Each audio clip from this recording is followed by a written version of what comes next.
Meus irmãos, a paz do Senhor. Que honra poder estar esta noite. Que honra maior ainda poder rever o pastor Heron. Sem demagogia, eu sempre digo muito lá em casa. E hoje, ainda bem que minha esposa está aqui. Pregar perto de um dos príncipes dos pregadores, não é muito fácil não, viu? Eu gosto de lhe ouvir. Mas há uns dias, pastor Heron, deixa eu revelar isso aqui. Há uns dias Deus me deu uma mensagem, e como dirigente de igreja eu disse, vou pregar lá na igreja. E todas as vezes que eu queria pregar a mensagem, Deus dizia, não é para aqui não. E hoje eu disse à minha esposa, hoje a gente vai ficar em casa, vamos curtir essa chuva, vamos fazer um café quente. E de repente eu recebo a ligação do pastor Heron, retornei a ligação e olhei para minha esposa e meu coração ardeu. E o Senhor falou comigo e disse, lembra, é para hoje a mensagem. Então eu tenho uma mensagem de Deus para o meu e o teu coração esta noite. Obrigado, pastor Heron. Louva a Deus pela vida da pastora. Eu ia cantar, mas não vou mais. Não dá. Não é, irmão? Pastora Cris, não é, irmão? Que bom. Comigo estão os queridos pastores. Pastor Marcos já foi apresentado. Acaba de chegar também o evangelista Erasmo, que é nosso vice-dirigente. A sua esposa, evangelista Nautiliane. E também meu secretário. É pequeno, mas é velho. É o neto, né? Deus abençoe a todos os irmãos que estão conosco. Minha amada, querida, salve, salve, idolatrada esposa. Glória a Deus pela vida dela. Deus fez um milagre grande, porque eu sou feio e ela é bonita. E Deus disse assim, irmão, eu vou te dar porque eu sou o dono do milagre. Você está rindo porque é verdade. Abra sua Bíblia, por gentileza, em um dos salmos mais conhecidos da Bíblia Sagrada, que é o Salmo 46.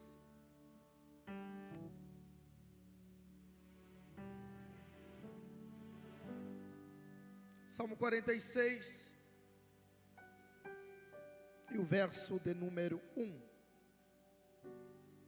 E eu vou ler só o verso de número 1, porque você já conhece muito esse salmo, com certeza você já postou no status, nos stories do Instagram, Salmo 46.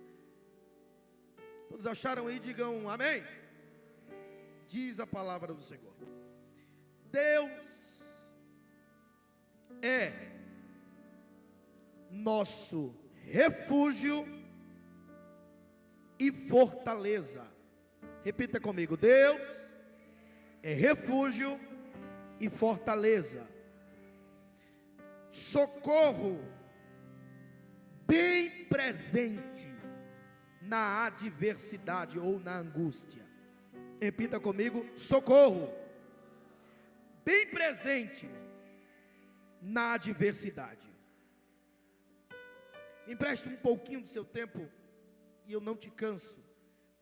Salmo 46, assim como todos os salmos, ele foi escrito no momento de história. Tem uma história por trás do Salmo 46. Escrito pelos filhos de Corá. Esse salmo é um salmo que revela por trás dele uma batalha. Eu disse uma batalha, uma guerra. O momento que o Salmo 46 é escrito, segundo alguns historiadores, é exatamente quando aquela guerra de Senaqueribe e Ezequias, lá no segundo livro dos Reis, capítulo 18, afirma os historiadores que o Salmo 46 é escrito exatamente no meio dessa batalha. Batalha essa que Senaqueribe, um dos maiores bárbaros da história, o homem que comandava a Síria, manda um recado para Ezequias, e o recado é: não deixe que o seu Deus lhe engane. Se você for ler toda a história, você vai perceber que Senaqueribe já está vindo de guerras. Alguns territórios já estão conquistados, algumas outras tribos ele já conseguiu conquistar, e agora ele manda um recado a Jerusalém dizendo: eu estou chegando, vou destruir tudo, vou acabar com tudo, e ainda digo mais: não deixe que o seu Deus lhe engane, porque assim como fiz com os outros, vai ser com você. Ezequias faz o que todo crente, quando recebe uma ameaça, faz: ele vai orar. Porque crente, quando está passando, eu acredito que todos os crentes, quando está passando um momento de ameaça, de adversidade, eles sabem exatamente onde buscar refúgio: nos pés do Senhor. Ezequias corre e vai orar. Rabsaque, o mensageiro afrontoso, ele é tão afrontoso que ele diz a Ezequias: me dá 2.000 homens e eu te dou 2.000 cavalos, só se você me der 2.000 homens. Porque a afronta aqui é o seguinte: a gente é maior do que vocês. O que nós estamos mandando para vocês não é qualquer exército, é um exército que vai acabar com tudo. Agora tu imagina isso aqui, no meio da cidade, alguém gritando no meio de Bahia, dizendo: está vindo um exército aí e vai acabar com tudo, pastor Heron. A fama de Senaqueribe é o seguinte: a fama de Senaqueribe é, quando ele entra na cidade, a primeira coisa que ele faz, ele procura as grávidas, rasga a barriga, arranca os bebês de dentro da barriga. A irmã grávida ali fez: meu Deus do céu, calma, irmã. Essa é a fama do homem. Imagina, dentro dessa cidade, o desespero, a agonia, todo mundo correndo. Alguém grita: junta tudo, dá tempo sair de dentro da cidade. Mas o recado, pastor Marcos, é: Senaqueribe está na porta da cidade, ninguém entra, ninguém sai. O recado é: Senaqueribe está vindo e não tem ninguém que consiga livrar vocês. Eu não sei se você consegue ter paz no meio da ameaça, no meio da adversidade. Eu não sei se você consegue ter paz no momento em que só se vê guerra. Eu estou pregando hoje para pessoas que entraram aqui, que a crise de ansiedade é maior do que a paz. Eu estou pregando para pessoas que entraram aqui hoje e que provavelmente estão enfrentando uma batalha espiritual tão grande que na mente deles só consegue ver guerra. A ameaça é muito grande. E eu tenho prioridade para falar isso aqui, porque no momento da crise, da ansiedade e da depressão, a única coisa que a gente quer é se isolar. Eu tenho prioridade para falar de depressão e de crise de ansiedade. Eu já passei por lá. Enquanto todo mundo grita dizendo a ameaça é tão grande e a gente não vê saída, outros, pastora Cris, sobe na praça pública e começa a gritar dizendo: Deus é o nosso refúgio e fortaleza. Mas por que ter paz quando só se vê guerra? Estamos entrando em uma época que meu antigo pastor me ensinou, e ele disse que é a carne vai, que é o carnaval, aonde, para afogar as mágoas das guerras existenciais, Todo mundo se prepara, procura um bloquinho. Alguns procuram uma casa de praia, uma casa isolada, colocam um monte de bebida no freezer. Outros procuram drogas, outros procuram outros tipos. Enquanto nós, no meio de toda a guerra, procuramos algum lugar que nos dê refúgio e fortaleza. E eu gosto do Salmo 46, porque no meio de toda essa cena de guerra, no meio de toda essa cena de batalha, no meio de toda essa ameaça, tem alguns que não deixam a ameaça subir para a cabeça e nem descer para o coração. Conseguem ter paz no meio da guerra. Cutuca esse irmão do teu lado aí, provoca ele e diz assim: consegue ter paz no meio da guerra? Não. Cutuca ele mesmo, incomoda ele e diz assim: você consegue ter paz no meio dessa guerra? E eu nem estou falando de ter paz com outras pessoas. Estou falando de ter paz consigo mesmo. Receber a ameaça às 7 e dormir às 8. Receber a ameaça às 10 e às 10:30 está de joelho dobrado, dizendo: eu sei que o meu Redentor vive e por fim se levantará ao meu favor. Consegue ver isso aqui? Paz no meio da guerra. Ezequias está orando. Isaías, profeta do momento, está indo aonde está Ezequias para profetizar. E o povo está em desespero. A cidade desesperada, porque o profeta está indo lá onde está o rei. Só que, não sei se você já leu a história dos filhos de Corá. Mas essa galera aqui não é muito benquista não, tá? Os filhos de Corá não têm um passado muito legal. Os filhos de Corá não têm prestígio entre o povo.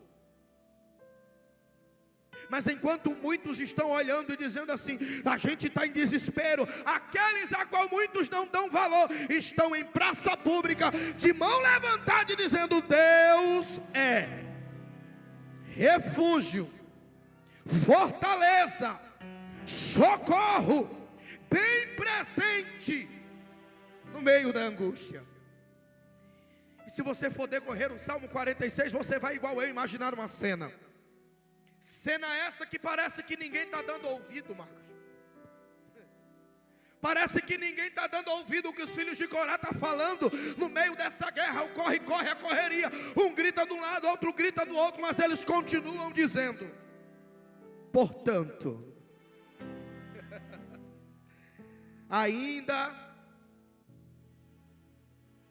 que as águas se perturbem. Não, mas ninguém está dando ouvido o que tu está falando. Mas eu vou continuar salmodiando e confiando no Deus da minha salvação. O verso 2 ele diz: portanto nada temeremos, ainda que a terra trema, os montes afundem no coração do mar, ainda que se estremeçam as águas, ainda que se lancem a fúria contra os rochedos, há um rio. Eu gosto disso aqui. Há um rio cujas correntes alegram a cidade de Deus, o santuário da morada do Altíssimo. Você está falando que Deus está no meio dela, não será abalada. Deus a ajudará ao romper da manhã. As nações se embraveceram, os reinos se moveram, mas ninguém está dando ouvido, pastor. Mas eles continuam e a terra se derreteu. O Senhor dos exércitos está conosco. O Deus de Jacó é o nosso refúgio. E eu sou apaixonado pelo verso de número 8. Porque no verso de número 8 é como se eles estivessem chamando a atenção de quem não está dando ouvido. O verso de número 8 é eles parando todo o alvoroço no meio da guerra, para chamar a atenção para o que Deus está fazendo no meio da guerra. Já leu?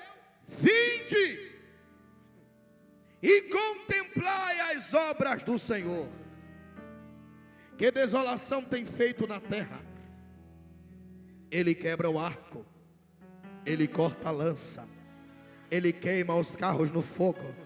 Mas espera aí, para você dar glória melhor, já leu 2 Reis capítulo 18, vaso? Tu já leu que enquanto Isaías está profetizando para Ezequias, o anjo do Senhor desce no meio do arraial. Oh, pastor, imagina a cena, o anjo descendo no arraial.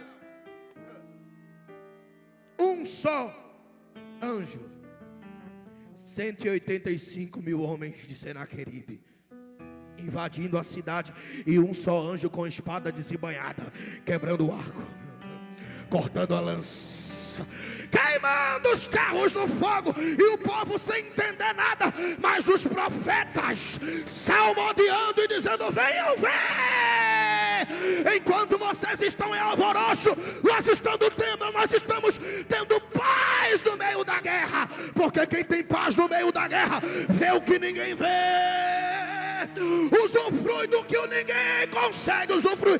Eu vou repetir essa palavra: tenha paz no meio da guerra e veja Deus agir ao teu favor. Quebra o arco, corta a lança e queima os carros no fogo. Aí todo mundo para e começa a ver. Oh, glória. Aí todo mundo começa agora a ter a atenção voltada para a obra que Deus está fazendo no meio deles. E quando todo mundo presta atenção, agora Deus brada na boca dos salmistas: aquietai-vos e sabei que eu sou Deus. Está em desespero porque enquanto tiver paz, tem livramento do Senhor. Levanta a sua mão direita para cima, porque eu vou lançar uma. Eu não sei qual a guerra que você está enfrentando. Levanta a mão, porque ela vai. Mas aqui vai uma palavra profética para o teu coração nesta quinta-feira. Você está dizendo: o ano mal começou e a guerra parece que está maior do que 2025. Mas tenha paz no meio desta guerra, porque enquanto você tiver paz, Deus está trabalhando ao seu favor.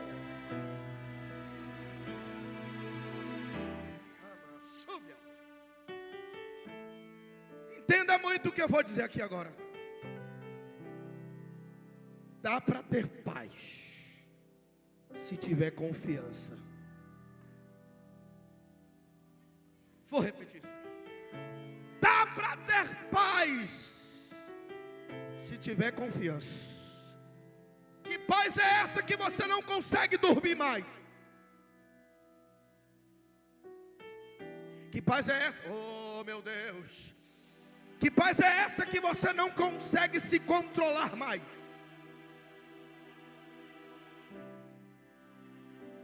Que paz é essa que você já pediu até atestado por causa da crise de ansiedade?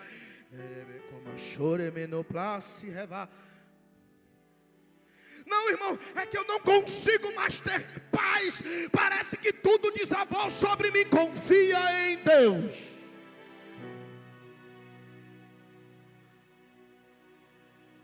Eu acabei de sair de uma série de mensagens lá na congregação sobre batalha espiritual. Existem guerras, e eu parto para o final agora. Existem guerras em que você precisa saber que não é normal. Existem batalhas que não é desaforo para você.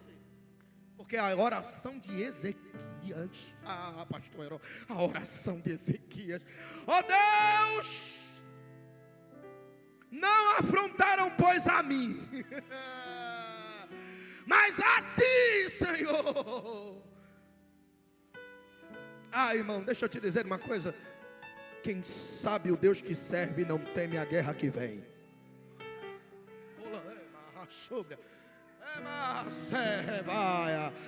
Quem sabe o poder do Deus que serve não teme a ameaça de Senaqueribe, a afronta de Rabsaque. Quem sabe o Deus que serve deita o travesseiro na cabeça e diz: eu sei que uma hora ou outra o arraial vai ser visitado.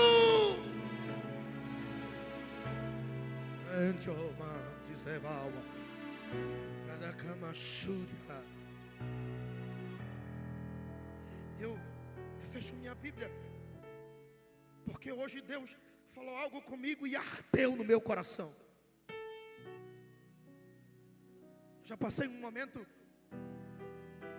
em que minha esposa, a pastora Cris, dizia assim: vamos para a igreja? Eu dizia: vou não, quero ver ninguém. A barba cresceu. Eu tinha cabelo, pastor. Cabelo ficou. O banho, eu não gostava, não queria. As unhas cresceram. Preso dentro de casa. Mas quando eu dizia assim: vou não, ela dizia assim: sua roupa está passada em cima da cama. Eu estou indo orar por você. Não, eu não desviei não. Ela saía, trancava a porta e eu chorava. Um dia eu saí de casa em direção à ponte de Vila Baité, na minha cidade, lá perto ali onde fica a Rede Esperança. E eu olhei para baixo da ponte e disse: agora, vou acabar com esse sofrimento agora. Quando eu boto a perna, eu ouço uma voz gritando comigo e dizendo: eu não te chamei para ser influenciado. Eu tirei a perna e disse: tem alguém?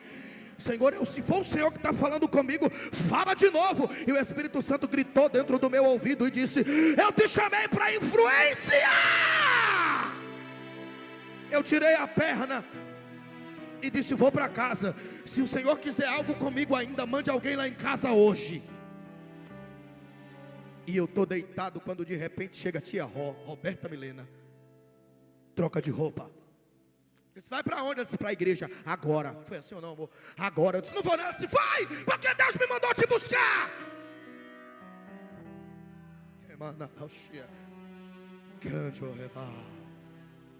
E naquele dia eu troquei de roupa, fiz a barba, botei um gel no cabelo. Eu sentei nas segundas fileiras da igreja e começaram a cantar. E é por isso que eu sou tão apaixonado por esse hino Fá maior. Eu vou encerrar. E naquele dia eu ouvi um louvor que dizia: horas difíceis você passa em conflito e já não sabe nem mesmo o que fazer. E o coração chora por não ter saída. Situações mal resolvidas te arremessam à solidão. E eu chorava, mas tenha certeza que pra tudo tem um jeito. E o Senhor não desistiu de te ajudar.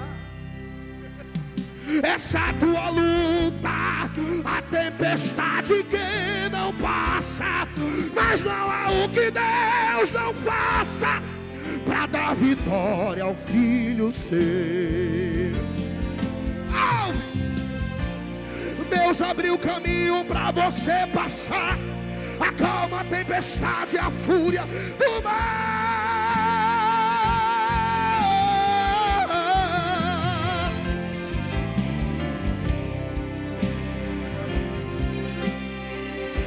A bênção já é tua, basta acreditar. A porta que Deus abre, ninguém. A vitória é tua, é tua, é tua. Então comece a louvar.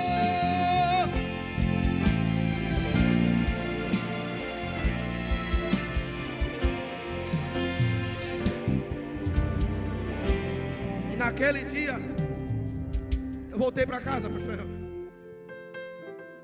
Parecia que tinham jogado uma granada dentro do meu coração. Eu sempre fui apaixonado por ganhar almas. Eu sempre fui louco por evangelismo. A gente tinha um projeto que a gente andava com uma tenda, uma caixa de som e um microfone, e a gente jogava no meio da feira de Barreiros. E naquele dia ardeu no meu coração e eu não consegui dormir. Minha esposa lembra disso porque ela abriu a porta e disse: menino, está fazendo o que aí sentado do lado de fora? Eu disse: porque eu quero que amanheça logo, que amanhã tem culto. Aquela guerra, Júnior, que existia dentro de mim, que estava me travando, acabando comigo, aquele dia, aquela guerra foi quebrada. Porque quem confia em Deus não tem medo, Isaías, da guerra. Fica de pé comigo, pastor Heron, eu posso orar.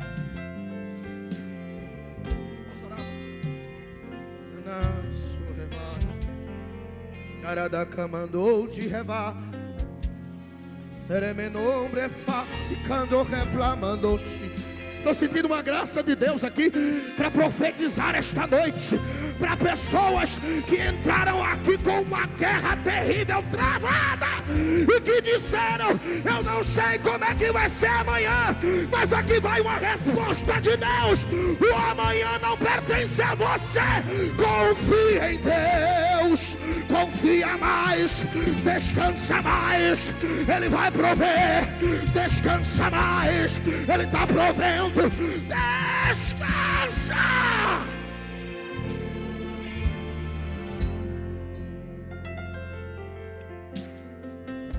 Eu sei que tem guerra que ninguém sabe. Mamãe não sabia da guerra, papai não sabia da guerra. Minha esposa tinha uma noção porque vivia comigo, mas a guerra interior, pastora, é a gente que consegue batalhar e saber como é que está.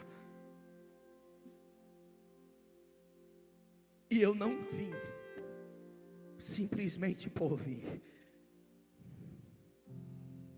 Eu vim porque Deus precisava falar com você que está no meio dessa guerra e que você diz assim: mas por que é que eu estou na igreja, eu vou lá, eu canto, eu vou lá, eu ouço uma palavra, mas quando eu deito a cabeça tudo volta? É porque você não está confiando como deveria. No meio de toda aquela guerra, não precisou de alvoroço, porque talvez você está esperando um alvoroço. Talvez você está esperando Ezequiel capítulo 37 na sua vida, né? Um reboliço no meio do vale. Não. Nesse vale não tem reboliço. Nesse vale tem resposta. Não, vou repetir isso aqui para você pegar e dar uma glória melhor. Nesse vale tem resposta, com anjo descendo com espada desembanhada para guerrear por você. Tem anjo descendo com espada desembanhada para te dar vitória. Enquanto você adora, Deus está guerreando as suas guerras. Só adora. Alguém entrou aqui nesse templo hoje desistiu da guerra. Eu estou falando com você mesmo que se desviou. Você desistiu da guerra, né, Valsa? Adivinha? Deus te trouxe aqui hoje para dizer a você: e quem disse que eu desisto de guerrear as suas guerras? Eu quero orar por você agora. Todas as pessoas afastadas da igreja aqui na frente agora. É uma ordem do céu. Sai do seu lugar e venha para frente. Bora. Não tem não, irmão. Ai, irmão, Deus não fala com quem está ausente. Ele fala com quem está presente. Eu quero orar por você agora. Todas as pessoas. Isso, vem embora. Deus está fazendo na sua vida o que ninguém consegue ver, o que muita gente não consegue enxergar, só você vai provar. Tem mais, tem mais, tem mais, tem mais. Sai do teu lugar agora. Vai ficar parado e travado nessa guerra até quando? Eu quero orar por você. Sai do teu lugar e vem. Em nome de Jesus. É no nome de Jesus. Você pode desobedecer uma ordem do juiz, uma ordem do promotor, uma ordem do delegado, de quem for agora, uma ordem do céu. E tem uma ordem do céu ecoando: vem! Cadê você? Eu sei que a caminhar Cadê você? é tão difícil de Cadê você? seguir. É tão bom Para você que está desistindo de tudo, você que veio aqui dizendo assim: quer saber? É o último culto. vai bem. Vem embora, vou orar por você. Quero ver tua fé. Deus não desistiu de você. Mundo te esquecer. Mão direita para cima, toda a igreja. Lembrarás Que que eu eu sou o teu Deus. Já te levar. Confie. Confio em ti. Lembrarás Lembrarás das promessas que eu te fiz. eu te fiz. Se for impossível, Clamarás a mim. Lembrarás. sou teu pai, ou me esquecerás. Senhor, eu confio em ti. Pega na mão desse irmão do lado e eu vou orar agora. E passa o microfone ao pastor. Sobre a minha cama. Eu sei que a caminhada é tão difícil de seguir. É tão bom estar sorrindo quando tudo vai bem. Eu quero ver tua fé quando o mundo te esquecer. Lembrarás Que eu sou Sou teu Deus. chorar. Senhor, eu oro nesta noite te agradecendo pela boa palavra que o Senhor plantou em meu coração. Senhor, como é bom te ouvir. Como é bom ouvir a tua voz. Não há nada melhor. Obrigado por guerrear as minhas guerras. Obrigado por nunca deixar a gente sozinho. Senhor, tem irmãos meus aqui que entraram aqui com o coração arrasado, mas a tua palavra esta noite nos ensinou que confiar em ti nunca nos deixará desamparado. Eu só quero te agradecer pela boa guerra que o Senhor enfrentou por mim. Foi Paulo quem disse, Senhor, que existem bons combates, e só se torna bons combates porque o Senhor guerreia por nós. Abraça os meus irmãos, abraça os teus servos. Eu te agradeço por isso. Te apresentamos, Senhor, essas 3 vidas na ponta do altar. Obrigado por eles. Pega na mão deles e não os deixe só. como nunca tem deixado. Em nome de Jesus. Amém, amém e amém. Aplauda o nome do Senhor Jesus. Pastor Heron, muito obrigado. Em nome de Jesus.